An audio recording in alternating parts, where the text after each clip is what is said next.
ನಮಸ್ಕಾರ ಎಲ್ರಿಗೂ ಫ್ರೆಂಡ್ಸ್, ಇವತ್ತಿನ ವಿಡಿಯೋದಲ್ಲಿ ಈ ರೀತಿ ಪಫ್ ಸ್ಲೀವ್ ಹಾಗೆಯೇ ಕೆಳಗಡೆ ಫ್ರಿಲ್ ಡಬಲ್ ಫಿನಿಶಿಂಗಲ್ಲಿ ಬರೋ ರೀತಿ ಯಾವ ಥರ ಇದನ್ನು ಕಟಿಂಗ್ ಮತ್ತು ಸ್ಟಿಚಿಂಗ್ ಮಾಡೋದು ಅನ್ನೋದನ್ನು ಈಸಿಯಾಗಿ ನಾನು ಹೇಳ್ಕೊಡ್ತೀನಿ. ಈ ವಿಡಿಯೋದಲ್ಲಿ ನಿಮಗೆ ಈ ರೀತಿ ಪಫ್ ಬರಬೇಕಾದ್ರೆ ಯಾವ ಥರ ನಾವು ಕರೆಕ್ಟಾಗಿ ಮೆಥಡಲ್ಲಿ ಪಫ್ನ ರೆಡಿ ಮಾಡ್ಕೊಳ್ಳೋದು ಹೇಗೆ, ಹಾಗೆಯೇ ಎಷ್ಟು ಮೆಜರ್ಮೆಂಟಿಗೆ ತೊಗೋಬೇಕಾಗುತ್ತೆ ಅನ್ನೋದನ್ನೆಲ್ಲ ನಾನು ಸ್ಟೆಪ್ ಬೈ ಸ್ಟೆಪ್ ಹೇಳ್ಕೊಡ್ತೀನಿ. ಎಲ್ಲೂ ಸ್ಕಿಪ್ ಮಾಡಿದಿರಾ ಫುಲ್ ಪೂರ್ತಿ ವಿಡಿಯೋ ನೋಡಿ. ಇದು ಮೊದಲಿಗೆ ನಾನು ಪಫ್ಗೆ ತೊಗೊಂಡಿರುವಂಥ ಬಟ್ಟೆ. ಇದು ಸ್ಯಾರಿ ಕಲರ್ ತೊಗೊಂಡಿರೋದು ನಾನು.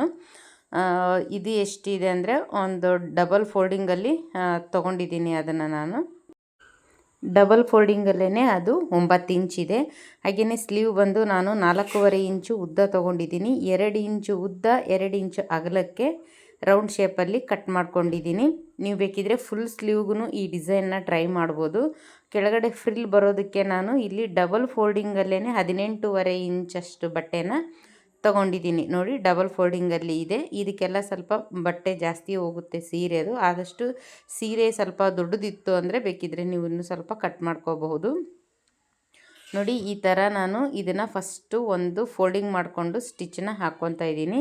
ಇದಕ್ಕೆ ನಾವು ಒಂದೇ ಲೆವೆಲ್ಗೆ ಬರೋ ಥರ ಸಣ್ಣ ಸಣ್ಣ ಪ್ಲಿಟ್ಸ್ ಕೊಡಬೇಕಾಗತ್ತೆ.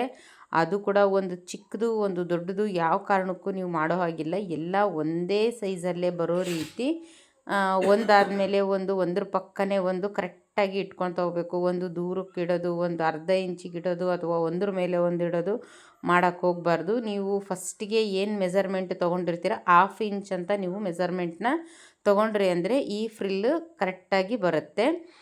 ಇನ್ನೂ ಒಂದು ಏನಂದರೆ, ನೀವು ಫುಲ್ ಸ್ಲೀವ್ಗೆ ಮಾಡೋದಾದರೆ ಇದು ಕರೆಕ್ಟಾಗಿ ಬರುತ್ತೆ. ಹಾಫ್ ಸ್ಲೀವ್ಗೆ ಮಾಡೋದಾದರೆ ಸ್ವಲ್ಪ ಸಾಲ್ಟೇಜ್ ಆಗುತ್ತೆ.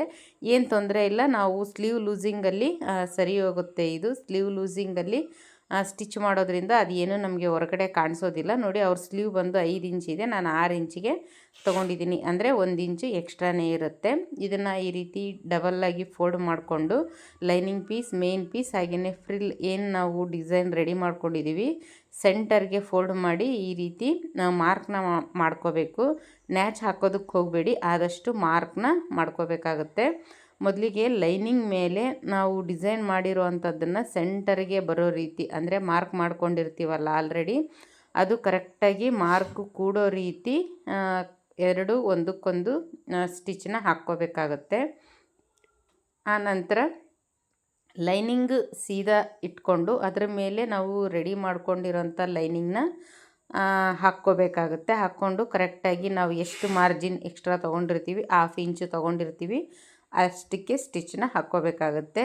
ನಂತರ ಇಲ್ಲಿ ನಾನು ಏನು ಮಾಡ್ತಾಯಿದ್ದೀನಿ ಅಂತ ಅಂದರೆ, 2 ಇಂಚಿಗೆ ನಾವು ಕಟ್ ಮಾಡಿದ್ದೀವಲ್ಲ ಅದನ್ನು ಒಂದು ಕರೆಕ್ಟಾಗಿ ಒಂದು ಪ್ರೆಷರ್ ಪುಟ್ ಅಳತೆಗೆ ನೆಕ್ಕೆಲ್ಲ ಹಾಕ್ತೀವಲ್ಲ ನಾವು, ಅದೇ ಥರ ಇದಕ್ಕೆ ಸ್ಟಿಚ್ಚನ್ನ ಹಾಕ್ಕೊಂಡು ಸುತ್ತೂ ನಾನು ಸಣ್ಣ ಸಣ್ಣದಾಗಿ ಕ್ರಾಸ್ ನ್ಯಾಚ್ನ ಹಾಕ್ತಾಯಿದ್ದೀನಿ.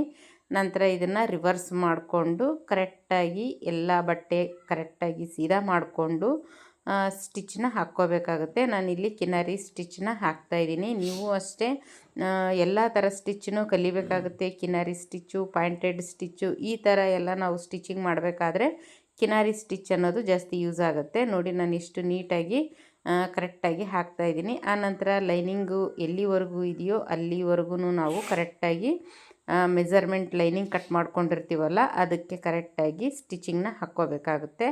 ಹಾಕ್ಕೊಂಡು ಎಕ್ಸ್ಟ್ರಾ ಇರೋವಂಥ ಬಟ್ಟೆನೆಲ್ಲ ನಾವು ಕಟ್ ಮಾಡ್ಕೋಬೇಕಾಗುತ್ತೆ. ಫ್ರೆಂಡ್ಸ್, ನೀವು ಫುಲ್ ಸ್ಲೀವ್ ಮಾಡುವಾಗ ಈ ಡಿಸೈನ್ ತುಂಬಾ ಚೆನ್ನಾಗಿ ಕಾಣುತ್ತೆ. ಆದಷ್ಟು ಫುಲ್ ಸ್ಲೀವ್ಗೂ ಕೂಡ ನೀವು ಟ್ರೈ ಮಾಡಬೇಕು. ನಂತರ ನಾನು ಪಫ್ನ ರೆಡಿ ಮಾಡ್ಕೊತಾ ಇದ್ದೀನಿ. ಇದು ಕೂಡ ಅಷ್ಟೇ ಬಟ್ಟೆ ಸ್ವಲ್ಪ ಕಡಿಮೆ ಇರೋದ್ರಿಂದ ನಾನೇನು ಮಾಡ್ತಾಯಿದ್ದೀನಿ, ಅರ್ಧ ಇಂಚಿಗೆ ಒಂದೊಂದು ತೊಗೊತಾ ಇದ್ದೀನಿ. ಅರ್ಧ ಇಂಚಿಗೆ ಒಂದೊಂದು ಫ್ಲಿಟ್ ಬರೋ ರೀತಿ ಹಾಕ್ತಾಯಿದ್ದೀನಿ. 2 ಸೈಡು ನಾನು 1 ಇಂಚು ಗ್ಯಾಪ್ನ ಬಿಟ್ಟಿದ್ದೀನಿ. ಆಮೇಲೆ ಈ ಕಡೆ ನಾವು ಅಪೋಸಿಟ್ ಮಾಡಬೇಕಾದ್ರೆ ಇಂಪಾರ್ಟೆಂಟ್ ಏನು ಅಂತ ಅಂದರೆ, ನಾವು ಫಸ್ಟಿಗೆ ಇದಕ್ಕೆ ಫ್ಲಿಟ್ ಮಾಡುವಾಗ ಯಾವ ಡೈರೆಕ್ಷನಲ್ಲಿ ಹಾಕ್ಕೊಂಡಿರ್ತೀವೋ ಸೇಮ್ ಅದೇ ಡೈರೆಕ್ಷನಲ್ಲಿ ಇದನ್ನು ಕೂಡ ರೆಡಿ ಮಾಡ್ಕೋಬೇಕಾಗತ್ತೆ. ನೋಡಿ, ರೆಡಿಯಾದ ನಂತರ ಮೇಲ್ಗಡೆ ಒಂದು ಅರ್ಧ ಇಂಚು ಎಕ್ಸ್ಟ್ರಾ ಇರೋ ರೀತಿ ನಿಮಗೆ ವಿಡಿಯೋದಲ್ಲಿ ಏನು ಕಾಣಿಸ್ತಾ ಇದೆ ಅದೇ ಥರ ಎಕ್ಸ್ಟ್ರಾ ಬರೋ ರೀತಿ ಇದಕ್ಕೂ ಕೂಡ ನಾನು ಕಿನಾರಿ ಸ್ಟಿಚ್ಚನ್ನ ಹಾಕ್ಕೊತಾ ಇದ್ದೀನಿ. ಕರೆಕ್ಟಾಗಿ ಅದು ನೀಲ್ಗಿ ಎಲ್ಲ ಸೆಂಟರ್ಗೆ ಕರೆಕ್ಟಾಗಿ ಬರೋ ರೀತಿ ಕೈಯಿಂದ ಎಲ್ಲ ಫ್ಲ್ಯಾಟಾಗಿ ಮಾಡಿಕೊಂಡು ನೀವು ಈ ರೀತಿ ಹಾಕ್ಕೋಬೇಕಾಗುತ್ತೆ. ಫಸ್ಟು ಈ ಸ್ಟಿಚ್ಚನ್ನ ನೀವು ಹಾಕ್ಕೊಂಡಿರ್ತೀರಲ್ಲ, ಆನಂತರ ಈ ಸ್ಲೀವ್ಗೆ ಹಾಗೆಯೇ ಇದು ಪಫ್ ಏನು ರೆಡಿ ಮಾಡಿದ್ದೀರಾ ಇದು ಸ್ವಲ್ಪ ಬಫ್ ಬರೋ ಥರ ಕೈಯಿಂದ ಮಾಡಿಕೊಂಡು ಮೇಲೆ ಅರ್ಧ ಇಂಚು ಎಕ್ಸ್ಟ್ರಾ ರೌಂಡ್ ಶೇಪಲ್ಲಿ ನೋಡಿ ನಾನು ಯಾವ ಥರ ಮಾಡ್ತಾಯಿದ್ದೀನಿ ಅಂತ, ಆ ಥರ ಸ್ಟಿಚ್ ಹಾಕ್ಕೊಂಡು ಈ ಥರ ಕಟ್ ಮಾಡ್ಕೊಳ್ಳೋದ್ರಿಂದ ಏನಾಗುತ್ತೆ ತುಂಬಾ ನೀಟಾಗಿ ಅನಿಸುತ್ತೆ.